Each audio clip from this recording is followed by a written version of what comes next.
Good morning class 6। आप लोग page number 58 में आइए। रुचिरा में संस्कृत पीरियड है आपका बच्चों। आपका हमें 10th लेसन पूरा करना है आज, क्योंकि 10th लेसन के मैंने 3 श्लोक आपको पढ़ा दिए हैं। आप बताइए मुझे किस सब्जेक्ट में थे वो श्लोक, याद है ना? हम किसानों के जीवन के बारे में पढ़ रहे थे। तो बच्चों 3 श्लोक पढ़ चुके थे जिनमें उनके जीवन के कष्टों के बारे में लिखा गया था। तो हम आज उसको आगे पढ़ेंगे। तो बच्चों सबसे पहले मैं चौथा श्लोक लूँगी, 4th श्लोक लूँगी। पहले श्लोक आपको ठीक से समझ में आ गए होंगे, और अगर नहीं भी आए हैं तो हमारी किसी भी लाइव क्लास में आप पूछ सकते हैं बच्चों, ठीक है? तो जो हमारा 4th श्लोक है, पहले उसका उच्चारण सीखिए।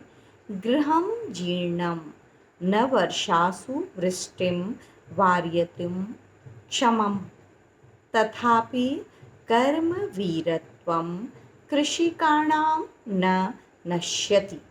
आपको श्लोक का उच्चारण अवश्य आना चाहिए। मैं हमेशा आपको यही कहती हूँ कि श्लोक का उच्चारण सीखिए, फिर शब्दार्थ सीखिए, फिर अनुवाद सीखिए, ठीक है? गृहं जीर्णम, घर टूटा फूटा है, या जीर्णम का मतलब बच्चों पुराना भी होता है। न वर्षासु, न वर्षा के समय, वृष्टिम पानी को, वार्यतुम रोकने में, क्षमम समर्थ है।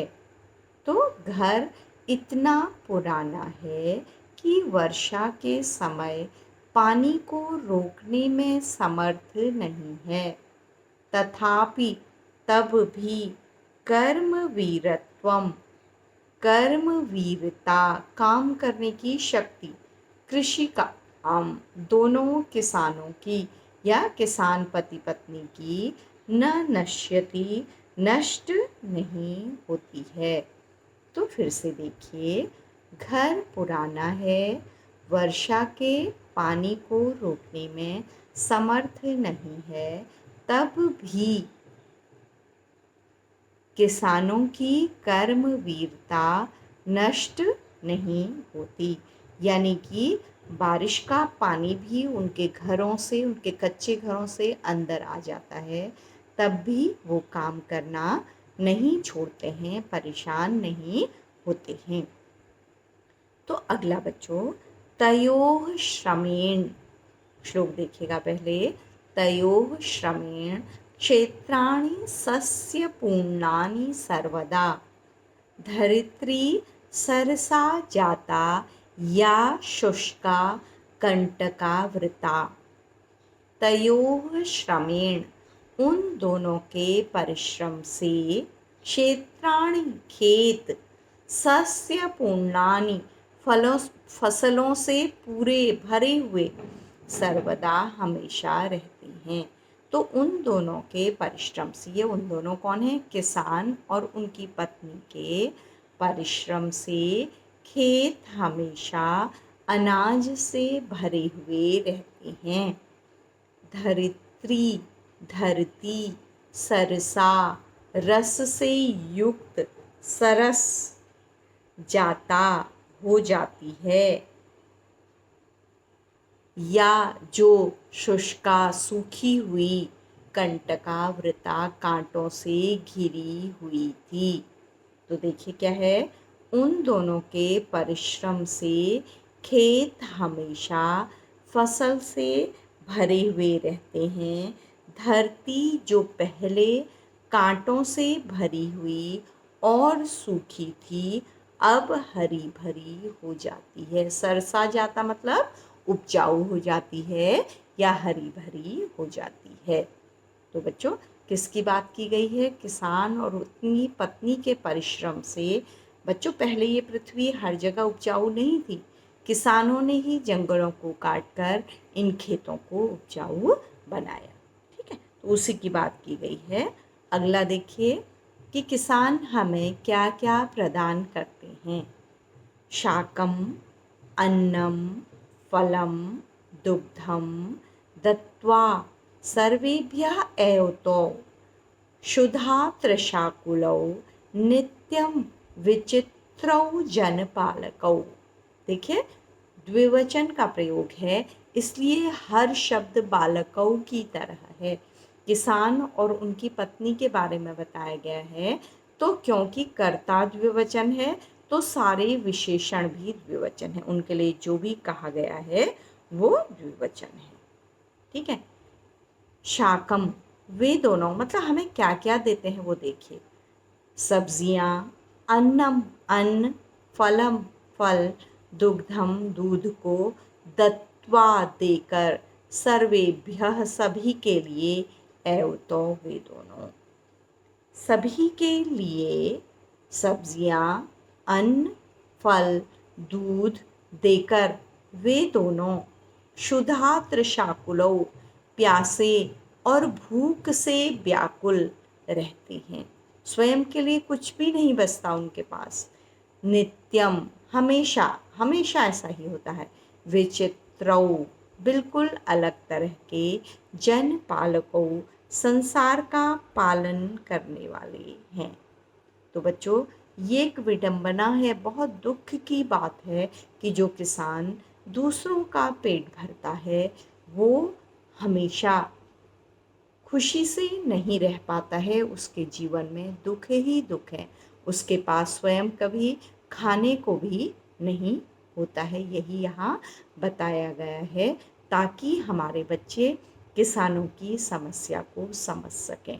आप आए दिन देखते होंगे बच्चों, किसान कर्ज में फंसकर, क्योंकि उनके पास कुछ भी नहीं बचता है, कभी साहूकारों के कर्ज में फंसते हैं, कभी बैंकों के कर्ज से फंसते हैं और आत्महत्या तक कर लेते हैं। तो बच्चों को ये पाठ पढ़ाने का मतलब है कि हम संवेदनशील हों किसानों के प्रति, उनकी समस्या को भी समझें और सरकार इतना ध्यान रखे कि किसानों की फसलें बहुत कम दामों पर न बिकें, उन्हें अपने परिश्रम का पूरा जो पैसा है वो मिले। तो सबसे पहले बताया गया है श्लोक में, 4th श्लोक में, कि उनके घर बहुत टूटे फूटे हैं, यहाँ तक कि बारिश को रोकने में भी सक्षम नहीं हैं, लेकिन वो दोनों फिर भी हिम्मत से काम करते हैं।